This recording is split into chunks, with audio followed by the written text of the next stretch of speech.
யாத்திராகமம் 13ஆம் அதிகாரம். கர்த்தர் மோசேயை நோக்கி, இஸ்ரவேல் புத்திரருக்குள் மனிதரிலும் மிருக ஜீவன்களிலும் கர்ப்பந்திறந்து பிறக்கிற முதற்பேரனைத்தையும் எனக்கு பரிசுத்தப்படுத்து, அது என்னுடையது என்றார். அப்பொழுது மோசே ஜனங்களை நோக்கி, நீங்கள் அடிமைத்தன வீடாகிய எகிப்திலிருந்து புறப்பட்டு இந்த நாளை நினையுங்கள். கர்த்தர் பலத்த கையினால் உங்களை அவ்விடத்திலிருந்து புறப்பட பண்ணினார். ஆகையால் நீங்கள் புளித்த அப்பம் புசிக்க வேண்டாம். ஆபிப் மாதத்தின் இந்த நாளிலே நீங்கள் புறப்பட்டீர்கள். ஆகையால் கர்த்தர் உனக்கு கொடுப்பேன் என்று உன் பிதாக்களுக்கு ஆணையிட்டதும் பாலும் தேனும் ஓடுகிறதுமான தேசமாகிய கானானியர், ஏத்தியர், எமோரியர், ஏவியர், எபூசியர் என்பவர்களுடைய தேசத்துக்கு உன்னை வரப்பண்ணும் காலத்தில் நீ இந்த மாதத்திலே இந்த ஆராதனையை செய்வாயாக. புளிப்பில்லா அப்பத்தை 7 நாளளவும் புசிக்க கடவாய். 7ஆம் நாளிலே கர்த்தருக்கு பண்டிகை ஆசரிக்கப்படுவதாக.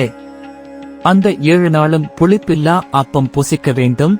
புளிப்புள்ள அப்பம் உன்னிடத்திலே காணப்பட வேண்டாம். உன் எல்லைக்குள் எங்கும் புளித்த மாவும் உன்னிடத்தில் காணப்பட வேண்டாம். அந்நாளில் நீ உன் புத்திரனை நோக்கி, நான் எகிப்திலிருந்து புறப்படுகையில் கர்த்தர் எனக்கு செய்ததற்காக இப்படி நடப்பிக்கப்படுகிறது என்று சொல். கர்த்தரின் நியாய பிரமாணம் உன் வாயிலிருக்கும்படிக்கு இது உன் கையிலே ஒரு அடையாளமாகவும் உன் கண்களின் நடுவே நினைப்பூட்டுதலாகவும் இருக்க கடவது.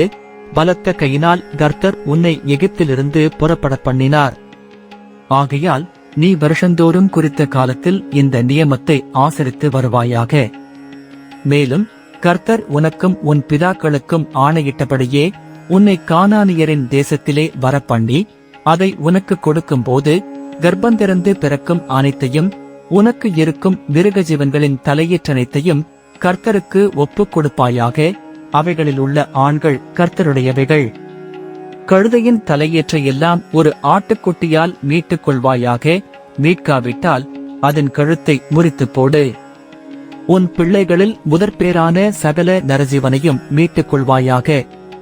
பிற்காலத்தில் உன் குமாரன் இது என்ன என்று உன்னை கேட்டால் நீ அவனை நோக்கி, கர்த்தர் எங்களை பலத்த கையினால் அடிமைத்தன வீடாகிய எகிப்திலிருந்து புறப்பட பண்ணினார். எங்களை விடாதபடிக்கு பார்வோன் கடினப்பட்டிருக்கும் போது கர்த்தர் எகிப்து தேசத்தில் மனிதரின் தலைப்பிள்ளைகள் முதல் மிருக ஜீவன்களின் தலையீற்றுகள் வரைக்கும் உண்டாயிருந்த முதற்பேறுகள் யாவையும் கொன்று போட்டார். ஆகையால் கர்ப்பந்திறந்து பிறக்கும் ஆணையெல்லாம் நான் கர்த்தருக்கு பலியிட்டு என் பிள்ளைகளில் முதற்பேரனைத்தையும் மீட்டுக் கொள்ளுகிறேன். கர்த்தர் எங்களை பலத்த கையினால் எகிப்திலிருந்து புறப்பட பண்ணினதற்கு இது உன் கையில் அடையாளமாகவும் உன் கண்களின் நடுவே ஞாபகக்குறியாகவும் இருக்க கடவது என்று சொல்வாயாக என்றான்.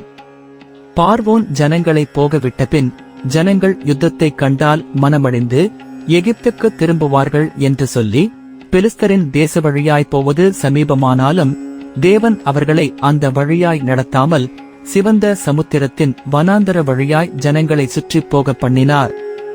இஸ்ரவேல் புத்திரர் எகிப்து தேசத்திலிருந்து அணி அணியாய் புறப்பட்டு போனார்கள். மோசே தன்னோடே கூட யோசேப்பின் எலும்புகளை எடுத்துக்கொண்டு போனான். தேவன் நிச்சயமாய் உங்களை சந்திப்பார். அப்பொழுது உங்களோட கூட என் எலும்புகளை இவ்விடத்திலிருந்து கொண்டு போங்கள் என்று யோசேப்பு சொல்லி இஸ்ரவேல் புத்திரரை உறுதியாய் ஆணையிடும்படி செய்திருந்தான். அவர்கள் சுக்கோத்திலிருந்து பிரயாணப்பட்டு வனாந்தரத்தின் ஓரமாய் ஏத்தாமிலே பாளையமிறங்கினார்கள். அவர்கள் இரவும் பகலும் வழி நடக்க கூடும்படிக்கு கர்த்தர் பகலில் அவர்களை வழிநடத்த மேகஸ்தம்பத்திலும் இரவில் அவர்களுக்கு வெளிச்சங்காட்ட அக்கினிஸ்தம்பத்திலும் அவர்களுக்கு முன் சென்றார். பகலிலே மேகஸ்தம்பமும் இரவிலே அக்கினிஸ்தம்பமும் ஜனங்களிடத்திலிருந்து விலகிப் போகவில்லை.